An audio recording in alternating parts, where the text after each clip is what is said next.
সুধী দর্শক সবাইকে আন্তরিক শুভেচ্ছা জানিয়ে শুরু করছি এটিএন বাংলার নিয়মিত আয়োজন Bangladesh spine and orthopaedic hospital নিবেদিত সুস্থ মেরুদণ্ড সুস্থ জীবন। আপনাদের সাথে রয়েছি আমি ডাক্তার তানিয়া রহমান মিতুল। দর্শক, আজ আমরা গুরুত্বপূর্ণ একটি বিষয় নিয়ে কথা বলবো মেরুদণ্ডের যক্ষা কিংবা টিউবারকুলোসিস নিয়ে। আমাদের সাথে আজ এদেশের একজন স্বনামধন্য সুচিকিৎসক উপস্থিত রয়েছেন। আমাদের সাথে রয়েছেন ডাক্তার ঝুটন চন্দ্র বণিক, সহকারী অধ্যাপক স্পাইন সার্জারি, সরকারি কর্মচারী হাসপাতাল। স্যার, প্রথমে অনুষ্ঠানের পক্ষ থেকে আন্তরিক শুভেচ্ছা। কেমন আছেন? ভালো আছি, আপনি কেমন আছেন? জি, আমিও ভালো আছি। স্যার, আসলে যক্ষা নানান জায়গায় হয়, আমরা সেটা জানি। তো আজকে আমরা জানবো যে মেরুদণ্ডেও যক্ষা হয়, তো স্পাইন টিবি আসলে কি, যদি আমাদের দর্শকদের উদ্দেশ্যে একটু সহজ করে বুঝিয়ে বলতেন। প্রথমে আমি আজকের এই অনুষ্ঠানে আমাকে আমন্ত্রণ জানানোর জন্য এটিএন বাংলা এবং আজকের এই অনুষ্ঠানের host Bangladesh spine and orthopaedic সেন্টারকে ধন্যবাদ জানাই। পাশাপাশি আজকের এই অনুষ্ঠান যারা দেখছেন এবং দেখবেন তাদেরকেও ধন্যবাদ জানাই। আসলে মেরুদণ্ডের যক্ষা জিনিসটা হচ্ছে, আমরা সবাই জানি যেমন ফুসফুসে যক্ষা হয়, ঠিক তেমনি যে ফুসফুসের যক্ষা যে জীবাণু দিয়ে হয় সেটা হচ্ছে মাইক্রোব্যাকটেরিয়াম টিউবারকুলোসিস ইউজুয়ালি। সেই জীবাণুটা যখন মেরুদণ্ডের কোনো একটি অংশে আক্রান্ত করে, সেটা হতে পারে যে মেরুদণ্ডের ধরেন ভার্টিব্রার মধ্যে, মেরুদণ্ডের পিছনের দিকে স্পাইনাস প্রসেসে বা তার আশেপাশে কোনো অংশে যদি আক্রান্ত হয়, তখনই সেটাকে মেরুদণ্ডের যক্ষা বা এটাকে স্পাইনাল টিউবারকুলোসিস, অনেক সময় এটাকে পর্স ডিজিজ বা অনেক সময় টিউবারকুলার স্পন্ডাইলোডিক্সাইটিস নামেও নামকরণ করা হয়। স্যার, বাংলাদেশে আসলে টিউবারকুলোসিস কত বড় একটা সমস্যা এবং জানতে চাইব আসলে বার্ডেনটা কতটা, মানে হচ্ছে কেমন পেশেন্ট রয়েছে? টিউবারকুলোসিস আমাদের দেশের মতো, যেমন ধরেন আমি যদি বলি সারা ওয়ার্ল্ডের মধ্যে সবচেয়ে বেশি আক্রান্ত হয় আমাদের সাবকন্টিনেন্টালে। সাউথ ইস্ট এশিয়াতে যদি র্যাঙ্কিং করা হয় তাহলে স্ট্যাটিস্টিক্স অনুযায়ী ইন্ডিয়া, তারপরে হচ্ছে পাকিস্তান, তারপরে হচ্ছে বাংলাদেশের অবস্থান, তারপরে নেপাল, আদার্স দেশগুলো আছে। এর মধ্যে আমরা বলি যে ফুসফুসে সবচেয়ে বেশি টিউবারকুলোসিস হয়। দেখা যাচ্ছে যে ওয়ার্ল্ডে প্রতি বছর প্রায় 1,10,00,000 মানুষ টিউবারকুলোসিসে আক্রান্ত হয়। তার মধ্যে 10 to 15% পেশেন্ট এই স্পাইন টিবি অর্থাৎ এক্সট্রা পালমোনারি টিউবারকুলোসিসে আক্রান্ত হয়। সেই 10 to 15% এক্সট্রা পালমোনারি টিউবারকুলোসিস মানে হচ্ছে ফুসফুসের বাইরে যে সকল জায়গায় টিউবারকুলোসিস হয় বা যক্ষা রোগ হয়, তার 50% যক্ষা আক্রান্ত হয় হচ্ছে মেরুদণ্ডের মধ্যে। সুতরাং এটা একটি অনেক বড় বার্ডেন।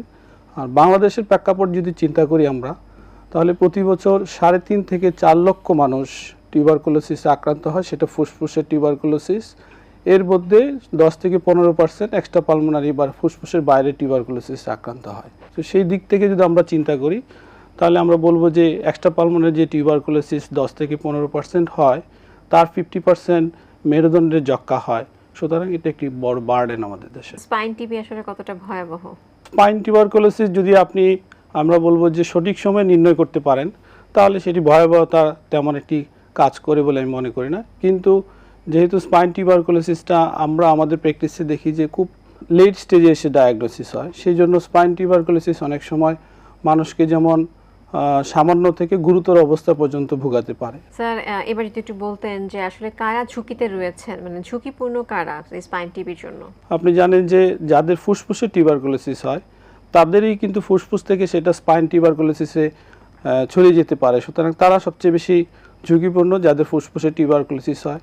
এর পাশাপাশি ধরেন যে সকল রোগীরা অপুষ্টিতে ভুগে, যাদের অনেক দিন ধরে ডায়াবেটিস আছে, কন্ট্রোল নেই, বা অনেক দিন ধরে কিডনি রোগে ভুগে, তারপরে হচ্ছে ধরেন শিশু বাচ্চা বা অনেক বয়স্ক রোগী, তাদের ক্ষেত্রে স্পাইন টিউবারকুলোসিস হওয়ার চান্স খুব বেশি থাকে। স্যার, কাছে জানতে চাইবো যে আসলে স্পাইন টিবি কি ধরনের লক্ষণ কিংবা উপসর্গ প্রকাশ পায়? দেখেন, আমরা ছোটবেলা থেকেই জানি যে এক নাগারে যদি 3 সপ্তাহ কাশি হয়, শরীরের ওজন কমে যায়, জ্বর আসে, তখন ফুসফুসের টিবি বা যক্ষা বুকে হয়েছে বলে মোটামুটি আমরা সবাই জানি যে দেখাইতো যে 3 সপ্তাহ এক নাগারে 3 সপ্তাহ কাশি আছে, আপনার টিউবারকুলোসিস পরীক্ষা করার জন্য আশেপাশে যে কোনো সেন্টারে চলে যান। কিন্তু মেরুদণ্ডের টিউবারকুলোসিসের ক্ষেত্রে এটা একটু ব্যতিক্রম। মেরুদণ্ডের টিউবারকুলোসিসের রোগীরা প্রথম দিকে শুধু পিঠে ব্যথা বলে, কিন্তু পিঠে ব্যথার জন্য আমরা জানি সবাই পিঠে ব্যথা হয়েছে, একটু ওষুধ খেলাম, ফার্মেসি থেকে ওষুধ খেলাম, বা নিজেই জানি যে টিবির একটু যেহেতু এরকম লক্ষণ হয় না, সুতরাং একটু ওষুধ খেয়ে ব্যথা কমিয়ে রাখা। তাই প্রথম দিকে মেরুদণ্ডের টিবি বা স্পাইন টিবি নির্ণয় করা একটু ডিফিকাল্ট হয়ে পড়ে। তাই মেরুদণ্ডের টিবি নির্ণয় করার প্রথম দিকে, যদিও এটা শুধুমাত্র পিঠের ব্যথা বা কোমরের ব্যথা হয়, কিন্তু আমাদের কাছে রোগীরা কখন ধরা পড়ে পরবর্তী স্টেজে, ধরেন টিবি হয়েছে, টিবি ওখানে পুজ হলো, পুজ হওয়ার পরে মেরুদণ্ডের উপরে সেটা চাপ ক্রিয়েট করলো বা চাপ প্রয়োগ করলো, করার পরে তার পা অবশ হয়ে আসছে, অনেক বেশি ওজন কমে গেছে বা মেরুদণ্ডটা বাঁকা হয়ে গেছে, এইরকম পর্যায়ে অনেক সময় আমাদের কাছে রোগী উপস্থাপন হয়। স্যারের কাছে এই পর্যায়ে জানতে চাইবো যে নর্মাল কোমরের ব্যথা এবং এই স্পাইনে যক্ষাজনিত কিংবা টিউবারকুলোসিস জনিত ব্যথার মধ্যে কোনো পার্থক্য রয়েছে কিনা। সাধারণ মানুষের জন্য, দর্শকের জন্য আমি বলবো যে দেখেন, যে কোনো ব্যথা, আপনি বসে কাজ করছেন, আমি বসে কাজ করছি, আমাদের স্টুডিওতে যারা কলাকুশলী আছে তারা বসে কাজ করছে, তাদের কিন্তু কোমর ব্যথা হবে একটা নির্দিষ্ট মাত্রা, এবং সেই ব্যথাটা দেখবেন সারাদিন কাজ করে আপনি বাসায় যাচ্ছেন, বিশ্রাম নিচ্ছেন, সেই ব্যথাটা কিন্তু ভালো হয়ে যায়। কিন্তু মেরুদণ্ডে যদি যক্কা হয় বা স্পাইন টিবি হয়, সেই ব্যথাটা কিন্তু সাস্টেন একটা সময় শুরু হয়, কিন্তু সেটা বাসায় গিয়ে বিশ্রাম নিলে সেটা সেরে যায় না, তো ব্যথাটা তার সবসময় থাকে। তো এটা একটা পার্থক্য, যে মেরুদণ্ডে টিবি হইলে ব্যথা অল্প অল্প করে সেটা আস্তে আস্তে করে মাত্রা বাড়ে, পরবর্তীতে অন্যান্য উপসর্গ নিয়ে আমাদের কাছে আসে। তাই এটা অন্যান্য ব্যথা রোগীর সাথে এইভাবে আমরা পার্থক্য করে থাকি সাধারণত। স্যারের কাছে এবার জানতে চাইবো যে আসলে ডায়াগনোসিস কিভাবে করেন আপনারা। ডাক্তার হিসেবে আসলে যখনই আপনি পড়াশোনা শেষ করে ইন্টার্নি অবস্থায় যান, সবাই বলে যে রোগী থেকে তথ্য শুনেন, রোগীকে পরীক্ষা করেন, রোগীর সাইন সিমটম দেখেন, তাহলে 80% ক্ষেত্রে আপনি ডায়াগনোসিসটা করতে পারবেন। ঠিক তেমনি আমরা এই সকল রোগী যখন আমাদের চেম্বারে আসে, ওনাদের কাছে ওনাদের উপসর্গগুলো শুনি, আমরা ওনাদের শরীরে হাত দিয়ে তাদের কী ধরনের সমস্যা আছে সেগুলো আমরা দেখি। এগুলো দেখে সাধারণত আমরা একটা আইডিয়া করি যে এই রোগীটা হয়তো বা মেরুদণ্ডের যক্ষ্মা রোগে ভুগছেন। পাশাপাশি আমাদের আসলে কনফার্ম করার জন্য বা রোগটাকে সঠিকভাবে নির্ণয় করার জন্য কিছু পরীক্ষা নিরীক্ষা অবশ্যই করতে হয়। তবে সেই ক্ষেত্রে আমরা বলবো যে মেরুদণ্ডের যক্ষ্মা রোগীদের ক্ষেত্রে গোল্ড স্ট্যান্ডার্ড টেস্ট বলতে একটাকে বলে, সেটা হচ্ছে এমআরআই করা।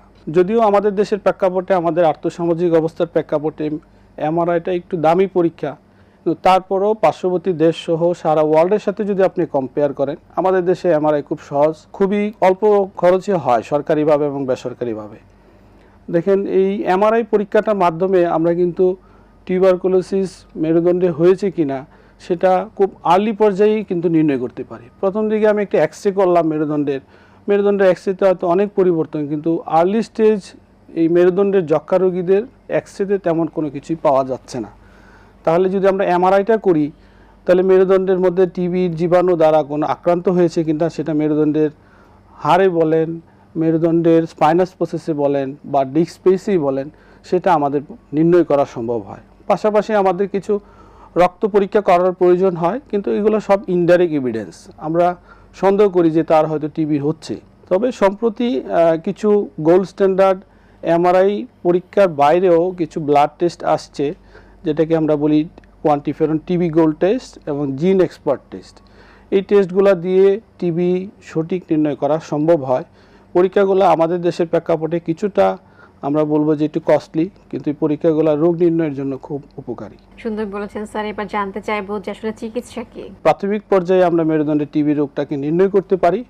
তাহলে আমরা যখন টিবি রোগটা কনফার্ম করব, তাকে আমরা বাংলাদেশের যে ন্যাশনাল টিউবারকুলোসিস গাইডলাইন আছে, সেই গাইডলাইন অনুযায়ী যদি আমরা তাকে অ্যান্টি টিবি ড্রাগ দিই, তাহলে সে মেরুদণ্ডে যে যক্ষ্মা হয়েছে, যক্ষ্মা থেকে পুরোপুরি সুস্থ হয়ে উঠবে। পাশাপাশি তার কিছু সিমটোমেটিক ট্রিটমেন্ট লাগে, ব্যথা হয়েছে ব্যথার জন্য ওষুধ দেওয়া, সে অপুষ্টিতে ভুগতেছে তাকে পুষ্টিকর খাবার দেওয়া, তার যদি ডায়াবেটিস থাকে ডায়াবেটিসটাকে নিয়ন্ত্রণ করতে হবে, তার কিডনির রোগ থাকলে সেই রোগটাকে তাকে নিয়ন্ত্রণে রাখতে হবে। স্যারের কাছে এবার জানতে চাইবো যে কখন আসলে অপারেশন লাগে। খুব কম ক্ষেত্রেই আপনার মেরুদণ্ডে যক্ষ্মা হয়েছে অপারেশন লাগে। ওই যে আবারও একই কথা, যদি আমরা আগে থেকে নির্ণয় করতে পারি তাহলে অপারেশন লাগে না। কিন্তু আপনি জানেন যে মেরুদণ্ডের যে যক্ষ্মা রোগটা হয় বা পর্স ডিজিজ হয়, যে জীবাণু দিয়ে হয়, সেই জীবাণুটা ওখানে আমরা বলি যে গ্রামীণ ভাষায় যে পুজ তৈরি করে, অ্যাবসেস, সেই পুজ বা অ্যাবসেস যদি মেরুদণ্ডেও যে স্পাইনাল কর্ড আছে সেই কর্ডে যদি প্রেশার ক্রিয়েট করে, অনেক বেশি চাপ তৈরি করে, আপনার কিন্তু প্যারালাইসিস হতে পারে। তাহলে ওখানে যদি অনেক পরিমাণে পুজ জমা হয়, তাহলে অপারেশন করে সেই পুজটাকে সরিয়ে ফেলতে হয়।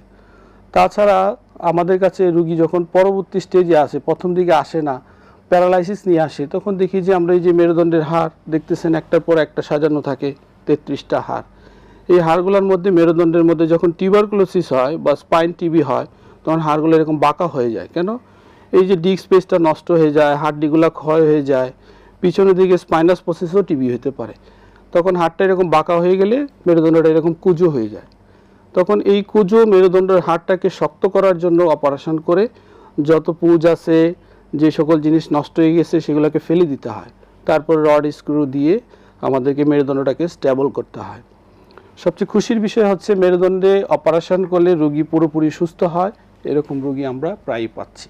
স্যার কাছে জানতে চাইবো যে আসলে আরো কি কি আধুনিক অপারেশন বাংলাদেশে আপনারা করছেন এই টিউবারকুলোসিসের জন্য? আপনি শুনে খুব খুশি হবেন, আমি যে সেন্টারের হোস্টে আজকে এখানে গেস্ট হিসেবে আসছি, সেই সেন্টারে যিনি ওনার প্রফেসর ডক্টর মোহাম্মদ শাহ আলম, উনি এই উপমহাদেশের একজন প্রখ্যাত স্পাইন সার্জন। তিনি এই শুধু মেরুদণ্ডে স্পাইন সার্জারি প্রায় 1000 রোগীর উপর করেছেন এবং Bangladesh college of physician and সার্জনসের 80 গোল্ড মেমোরিয়াল একটি অ্যাওয়ার্ড আছে, সেই অ্যাওয়ার্ডে উনি ভূষিত হয়েছিলেন।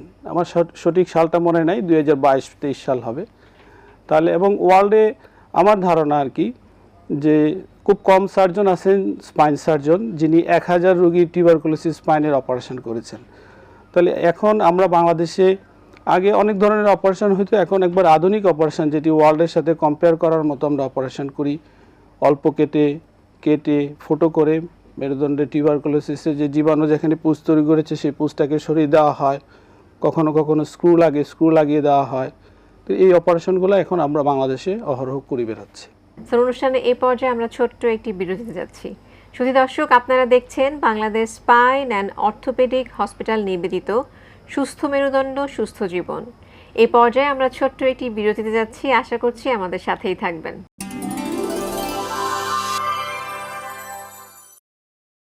সুধী দর্শক, আপনারা দেখছেন Bangladesh spine and orthopaedic hospital নিবেদিত সুস্থ মেরুদণ্ড সুস্থ জীবন।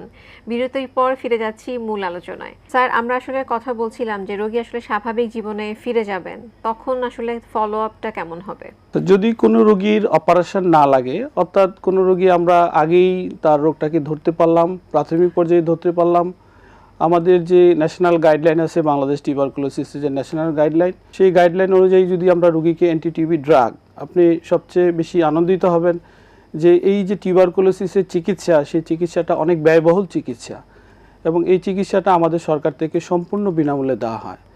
এবং সিডিসি কর্তৃক বাংলাদেশের এই টিবি রোগীদের জন্য সরকার একটি সুনির্দিষ্ট কর্নার, যেটা উপজেলা health complex, medical college, even কি ব্র্যাক এবং অনেক প্রাইভেট মেডিকেল কলেজ, প্রাইভেট হসপিটালগুলোতে ওই সেন্টারটা স্থাপন করেছেন, সেটাকে বলে ডটস কর্নার। সেই ডটস কর্নার থেকে রোগীদেরকে বিনামূল্যে এই ওষুধগুলো সরবরাহ করা হয়। তাহলে যদি আমরা বলি যে আমাদের দেশের প্রেক্ষাপটে যেহেতু বাংলাদেশ টিবি প্রবণতাটা একটু বেশি অন্যান্য দেশের তুলনায়, তাই এই সকল দেশে আমাদের ন্যাশনাল গাইডলাইন অনুযায়ী রোগীকে বলা হয়েছে 9 মাস থেকে 12 মাস পর্যন্ত টিবি ওষুধগুলোকে দিতে হবে খাওয়ার জন্য। সেই ক্ষেত্রে আমরা যেভাবে গাইডলাইন দিয়ে দিই, সেই গাইডলাইন অনুযায়ী রোগীরা সম্পূর্ণ বিনামূল্যে ওষুধ পেয়ে থাকে। পাশাপাশি যদি কোনো রোগীর অপারেশন লাগে, অপারেশনটা ডিপেন্ড করতেছে রোগীর কোন স্টেজে আমরা করলাম।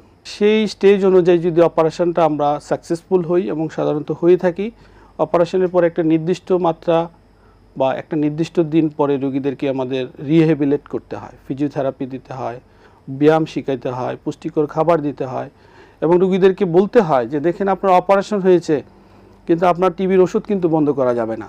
কারণ রোগীদের মধ্যে এটি প্রায় একটি দ্বিধাদ্বন্দ্বের মধ্যে থাকে যে আমি অপারেশন করেছি, আমি আবার কেন সেই 9 মাস 12 মাস, ক্ষেত্র বিশেষে আমরা 24 মাস পর্যন্ত ওষুধ দিই। তাহলে এইগুলো রোগীদেরকে কাউন্সিলিং করতে হয়। এই সকল জিনিসগুলো রোগীরা যদি মেনে চলেন, তাহলে আমরা দেখেছি যে অপারেশনের পরবর্তী সময়ে যে সকল রোগী অপারেশনের আগে প্যারালাইসিস হয়েছিল, সে বিছানায় শুয়েছিল, প্রস্রাব পায়খানা বিছানার মধ্যে করতে হতো, অপারেশনের পরে সুনির্দিষ্ট দিন পর্যন্ত যদি সেই ফলো আপগুলো মেনে চলে, সম্পূর্ণভাবে রোগীরা আবার সে পূর্বের অবস্থায় হাঁটাচলা করতে পারে।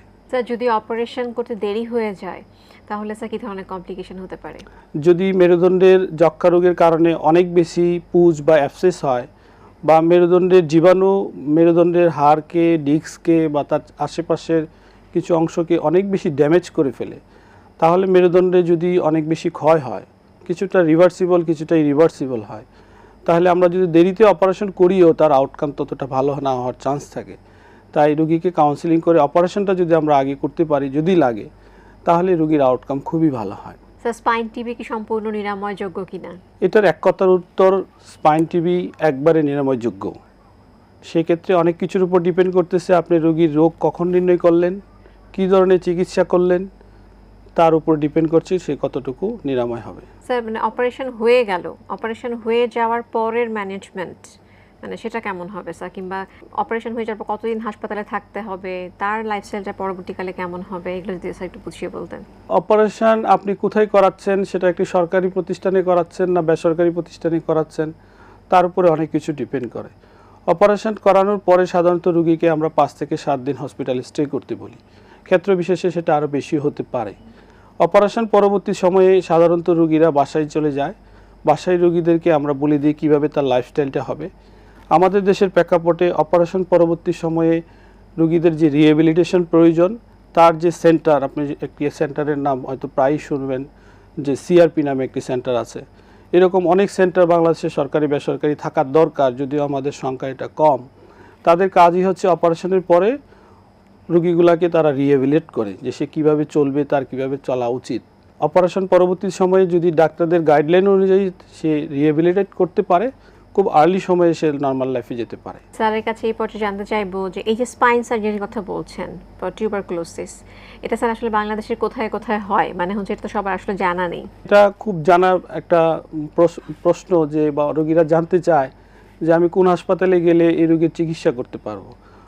আমি বলবো যে সরকারি স্বাস্থ্য ব্যবস্থায় উপজেলা কমপ্লেক্স থেকে শুরু করে মেডিকেল কলেজ থেকে স্পেশালাইজড সেন্টার যেগুলো আছে, সব জায়গায় টিবি রোগের চিকিৎসা হয়।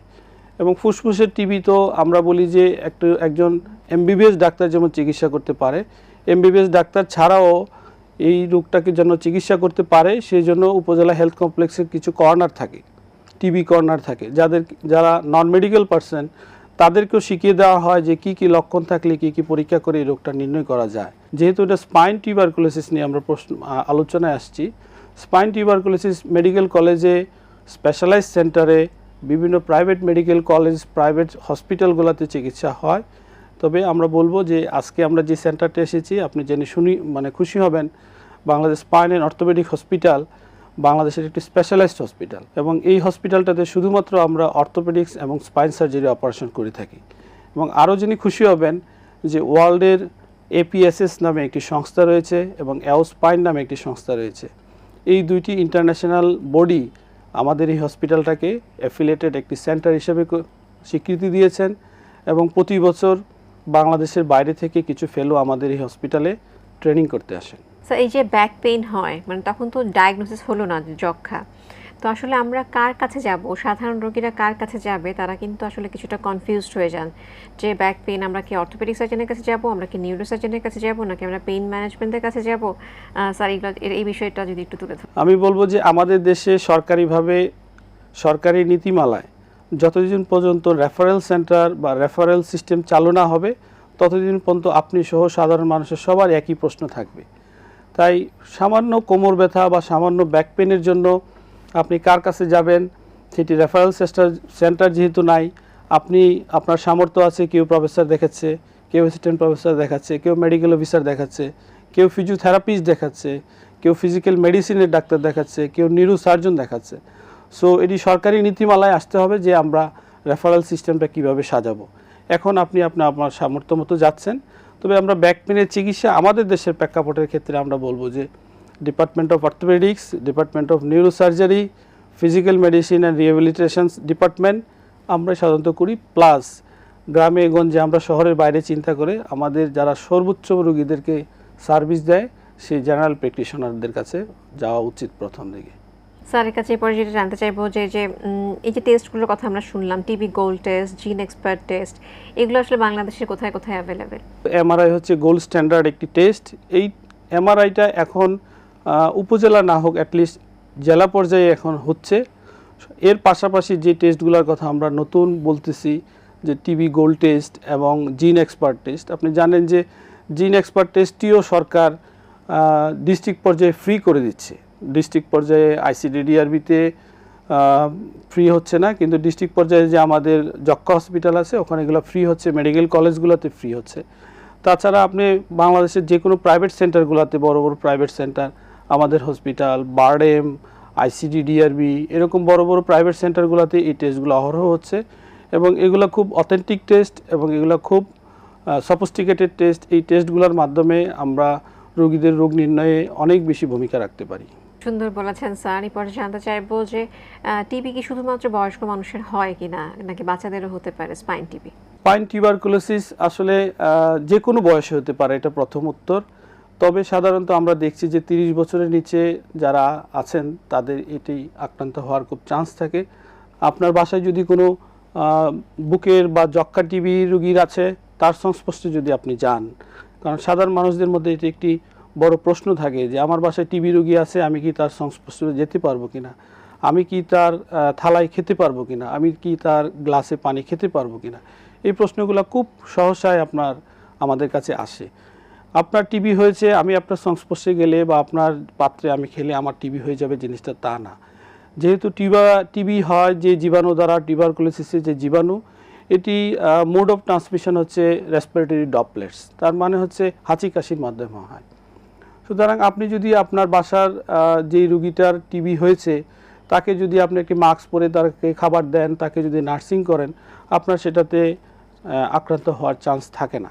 সুতরাং এই ব্যারিয়ারগুলো যদি আপনি নিজে জানেন, সাধারণ জনগণকে জানাতে পারেন, তাহলে আমার মনে হয় অনেক কুসংস্কার থেকে আমরা দূরে থাকতে পারবো। স্যার খুব সুন্দর বলেছেন। অনুষ্ঠানের শেষ পর্যায়ে চলে এসেছি, একদম পরিশেষে এসে দর্শকদের জন্য একটা টেক হোম মেসেজ। আমি সর্বশেষ সাধারণ জনগণ বা আমাদের রুগীদের জন্য বলবো, দেখেন আপনার পিঠে ব্যথা, কোমর ব্যথা হবে। আমরা বই পুস্তকের ভাষায় বলি যে আমাদের দৈনন্দিন চলাফেরায় আমরা যেভাবে চলাফেরা করি, যেভাবে বসি, সেক্ষেত্রে 80 থেকে 90% মানুষেরই কোমরের ব্যথা কখনো না কখনো তার জীবনে হবেই।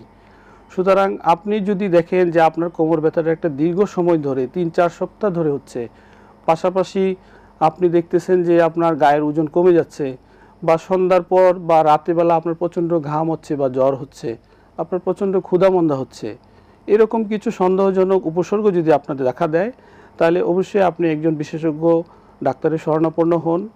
প্রয়োজনীয় যে সকল পরীক্ষা নিরীক্ষা প্রয়োজন সেগুলো আপনি করান, করে আপনি দেখেন আপনি আসলেই মেরুদণ্ডের যক্ষ্মা রোগ বা পজ ডিজিজে ভুগছেন কিনা।